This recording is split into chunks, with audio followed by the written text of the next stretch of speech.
Moi, je suis un Rom belge de la famille modeste, né en Belgique depuis toujours. Voilà.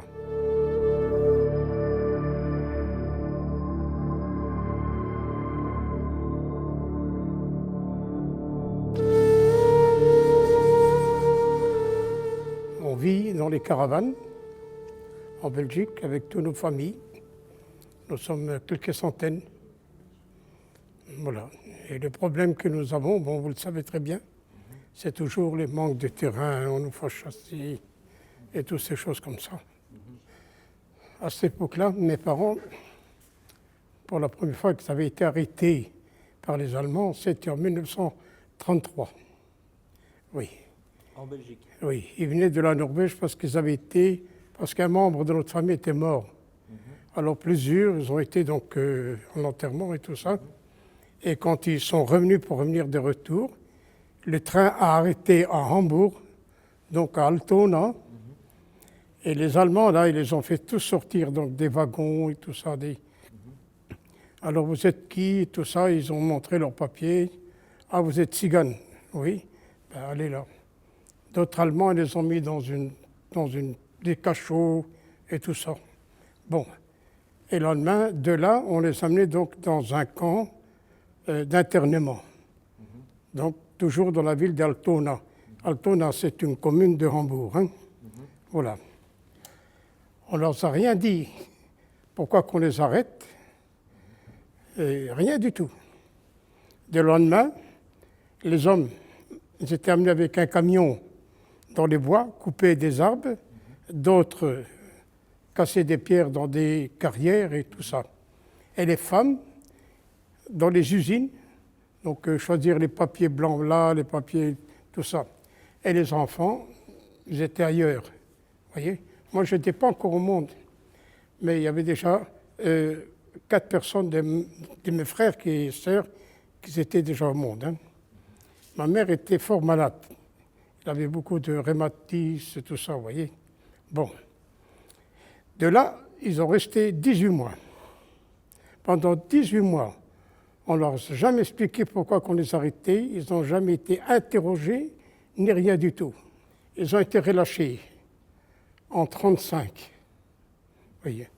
En 1935, bon. Mais comment ils ont été relâchés?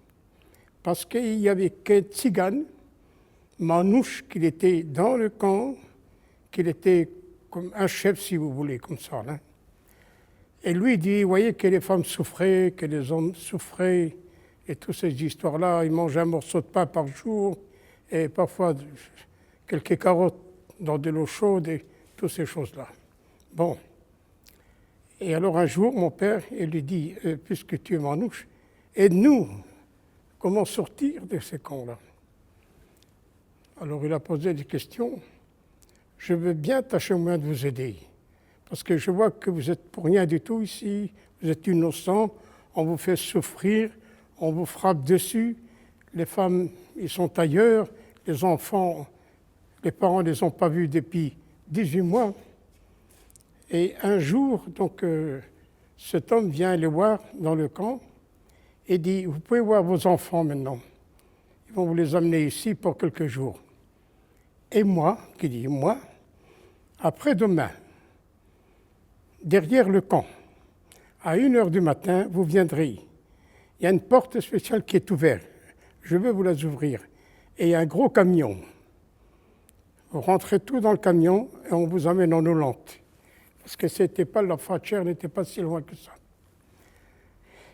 Les hommes, les femmes ne croyaient pas ça parce qu'ils pleuraient. Tout le monde pleurait. Bon. Alors ils ont fait ça, ils ont essayé. Tant pis, si on nous tue, on nous tue. Hein, il y avait des soldats, mais ils étaient à l'intérieur. Alors ils ont été là et la porte était ouverte. Une grande porte derrière. Et il y avait un camion. Un camion donc hollandais qui était venu là. Ils les ont mis tous dedans et ils sont revenus en Hollande. Donc du côté d'Eindhoven, dans ces coins-là. Et de là, ils sont revenus en Belgique. Bon, en Belgique, il n'y a plus de caravanes, ils n'ont plus de chevaux, ils n'ont plus rien. plus de lit pour dormir, tout leur bien, tout, parce qu'ils sont restés sur une place et des gens les ont pris avec tout. Bon, il fallait aussi. Alors ils sont rentrés dans Bruxelles et avec d'autres amis, des frères de mon père et des cousins et tout ça, on les a aidés. On les a aidés. On leur a donné une vieille caravane et ceci et là. Mon père a travaillé et il a acheté un cheval avec d'autres tziganes. Et quelques mois après, nous étions à 3 ou 4 kilomètres de Nivelles, sur un chemin. Il y avait un terrain à droite. Moi, j'étais enfant, donc je ne sais pas combien d'âge que j'avais. Et un bon matin, à 4 heures du matin, tout plein de jeeps et des camionnettes et tout ça, des Allemands. Et là, en 1943, on arrête mon père, là, et un de ses petits cousins, qui a 15 ans, c'était M. Peter Boss-Alphonse. Mon père, c'était Modeste Christian. À l'époque, il était jeune, n'est-ce pas? Alors, on les a amenés chez les Allemands, à Nivelles, devant des officiers. Et là, les officiers les interrogent. Ils disent vous avez coupé des fils, des téléphones, donc pour les Allemands et tout ça, tout ça. Ils disent nous, on ne sait pas faire ça. On a peur de l'électricité, toutes ces choses-là. Et puis pourquoi? Bon, alors on les amenait en dessous de la maison communale dans des caves, n'est-ce pas, pour les torturer. Et on leur mettait de l'électricité sur les doigts, 1 heure ou 2 tous les jours. C'est bien sur les doigts de pied, que surtout, on les frappait. Donc ils ont souffert. Mon père, il avait été partout. Même sur les mains ici, là, était touché partout. Ils ont resté 3 mois dans ces souffrances-là, à Nivelles, oui. Et un bon jour, on les amène donc au centre, en ville, encore une fois devant l'officier. Et là, il y avait un garde champêtre. Un garde champêtre, donc, de la région où nous étions avec les caravanes. Ce garde champêtre devait dire si c'est eux qui avaient coupé les fils ou pas. Et ces gardes champêtres étaient massacrés, tellement qu'on lui a frappé dessus. Oui. Et ces gardes champêtres, il dit non, ce n'est pas ces gens-là que j'ai vus ce jour-là. Je regrette, mais je ne peux pas mentir. Ce n'est pas ces hommes-là. Vous êtes sûr? On lui a encore frappé dessus. Il a dit oui. Je jure sur mes enfants qui disent ce n'est pas eux. Relâchez-les. Et comme ça, le soir, on les a relâchés. Ils ont rentré donc à la maison. Et alors, mon père dit, on a écouté qu'ils ont fait donc des arrestations de certains, place de la Duchesse, au marché aux chevaux. Hein. Et ils ont ramassé une vingtaine de hommes, donc des Roms, et quelques voyageurs, dans des camions, dans le camp, à Bredung. Tous ils étaient là. Le lendemain, on a écouté qu'il y avait des arrestations à Tournai, des arrestations à Bruxelles, des arrestations à Anvers, dans toute la Belgique. 1943, ça. Oui, c'était en 1943, oui. On les a tous ramassés, on les a mis après dans le camp de Malines, à la caserne d'Aussin. Là, ils ont resté 4 mois, n'est-ce pas? Mes parents, ils ont pu passer la frontière en France. On a resté quelques mois du côté dans Verdun, toutes ces choses-là, vous voyez. Donc, ils n'ont pas été arrêtés ces moments-là. Et alors, on était malheureux là-bas, en France aussi.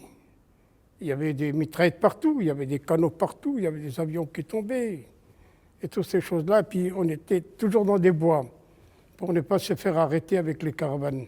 Il y avait 3 caravanes. Alors, on est revenu en Belgique, de retour. On est passé par les Ardennes, et là, mon père, il dit à marche, ici, on va tâcher au moins de se cacher quelque part. Et comme ça, ils ont trouvé quelqu'un, un fermier, donc, qui les a fait rentrer dans ces fermes, et là, ils ont resté jusqu'en fin 1944. Voyez-vous. Mais en tout, il y a eu 353 personnes, membres de nos familles, cousins, nièces, des petits cousins, des frères, des beaux-frères, les femmes, les enfants, sont disparus tous à Auschwitz. Ici à Malines, il y avait 400 dans le camp. Le train qui les amenait là-bas, il est encore, on l'a ramené devant la caserne d'Aussin. Et de là, ceux qui sont revenus de retour, ils étaient à 20, entre les femmes et les hommes. Hein, alors c'est eux qui nous ont appris et qu'on a brûlé tous les tziganes. Le même jour qu'ils sont arrivés, on leur a dit, vous devez rentrer là, vous devez prendre un bain. Hein, moi j'ai été voir Auschwitz il y a quelques années, et là il y avait donc une grande salle, ils devaient se déshabiller devant, mettre leurs vêtements de côté et rentrer. Et là on les mettait à 150, 200 personnes. Ils devaient prendre un bain. Non, on lâchait les gaz. Vous voyez ? Et là, le gaz, 1 minute ou deux après, bon, choup, fini. Et à côté, à 20 mètres, 25 mètres de là, il y avait encore des prisonniers avec des charrettes qui venaient, mettaient les cadavres dans la charrette et il y avait 4 fours crématoires en sortant de la porte à droite, n'est-ce pas? Mais il y avait certains vivants, oui, et on les mettait voilà, dans le feu et brûlés.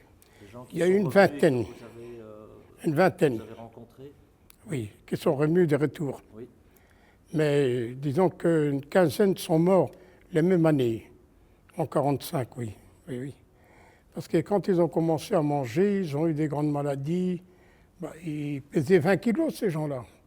Ils avaient attrapé déjà la typhoïde et toutes ces grandes maladies dans ces camps-là. Hein. La tuberculose, et tout, et tout. Alors ils ont resté, bon, sur quelques années maintenant, et les autres sont morts. Mon beau-frère est mort, un de mes cousins, il est mort. Mais ils ont vécu encore 3-4 ans après, ceux-là, à 5. Et les autres ont disparu. Mais pour vous expliquer des grandes choses, c'est ce que mes parents m'expliquaient. C'était affreux, affreux. Parce que pour rien du tout, on tuait quelqu'un. Les Allemands, à Breschkat, près d'Anvers, ils en ont tué 17.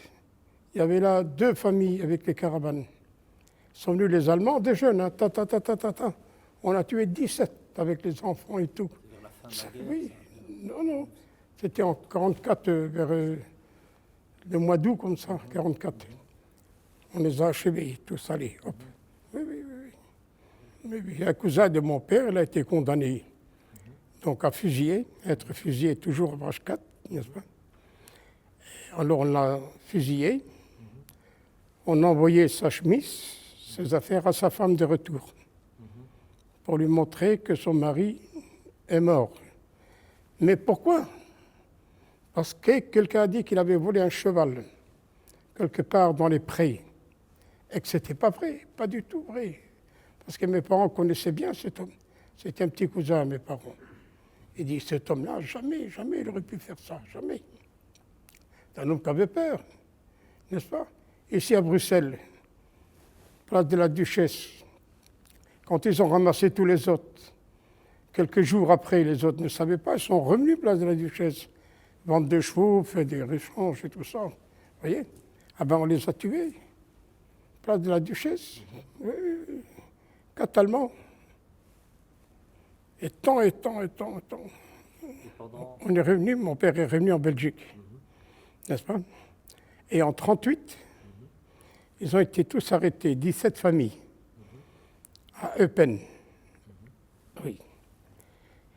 Et là, les Belges, on va les expulser en Allemagne. Ils disent, les parents disent non, on n'est pas allemand, on vit en Belgique, voilà nos papiers. Bon, alors on les pousse tous devant la frontière allemande. La frontière allemande ne veut pas les accepter. Non. La Belgique de retour, elle ne veut pas les accepter. Donc il reste 8 mois entre 2 frontières. Oui, 8 mois. Mais pendant ces 8 mois-là, les hommes n'étaient pas là. Ils étaient en train de couper des arbres dans les bois avec les Allemands, travailler des choses comme ça. Et là, les femmes et les enfants recevaient quelques pommes de terre par jour et peut-être un petit pain pour toute la famille. Ils ont resté 8 mois. Et là, Hitler a décidé, avec la police des étrangers ici, parce que tout ce qu'il y a eu ici en Belgique contre les tziganes, ça vient des polices des étrangers.